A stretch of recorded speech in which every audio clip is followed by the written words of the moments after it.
রাজসিক ভাব ও চালচলন রাজপুত্রের মতো হওয়ায় গরুর মালিক এর নাম রেখেছে শাহজাদা। দেশীয় পদ্ধতিতে খাবার খাইয়ে লালন পালন করা গরুটি নজর কাটছে সবার। এরই মধ্যে বিশালদেহী শাহিওয়াল জাতের এই গরুটি কিনতে ক্রেতারা আসছেন খামারে। হাটের মধ্যে থেকে গরু কেনাটা একটা মারাত্মক বিড়ম্বনার ব্যাপার। খামারগুলি আছে গ্রামীণ পর্যায়ে, খামারগুলিতে আসছে গরু দেখার জন্য। তো গরু বেশ কিছু পছন্দ হয়েছে, দামের সাথে একটু বেশি মনে হচ্ছে। বাজেটের মধ্যে দিলে অবশ্যই কিনবো, কারণ 2-3টা খামারে দেখছি, তারপরে এদিকে দেখতেছি, সামনে দেখতেছি, তো সামনাসামনি দেখি, সামনে কিনবো ইনশাল্লাহ।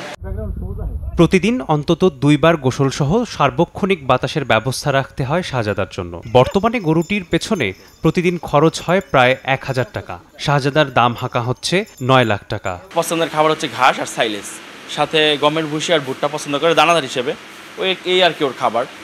আর এমনিতে ওকে খুব আদর যত্ন করতে হয়, খুব শৌখিন গরু। আসলে বড় গরু তো অনেকেই বানায়, যেমন 1000+ লাইভ ওয়েটের গরু আছে আমাদের জেলায়, কিন্তু শাহিওয়াল 950, কিন্তু আমার আনুমানিক 950+ আর কি লাইভ ওয়েট আছে। তো এই ওয়েটের শাহিওয়াল সচরাচর আমাদের এই ফরিদপুর অঞ্চলে আমার জানা মতে নাই আর কি, আমার এইটাই আছে। পশু রক্ষণাবেক্ষণ ও হাটে সার্বক্ষণিক মেডিকেল টিম প্রস্তুত রাখার কথা জানালেন প্রাণী সম্পদ কর্মকর্তা। শরীয়তপুর জেলায় স্থায়ী এবং অস্থায়ী হাট রয়েছে।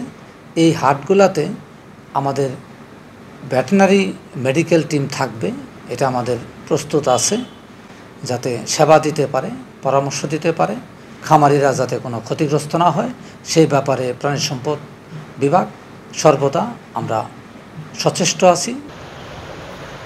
জেলায় মোট 11টি স্থায়ী হাট সহ কোরবানি উপলক্ষে গরুর হাট বসবে অন্তত 35টি। সময় সংবাদ, শরীয়তপুর।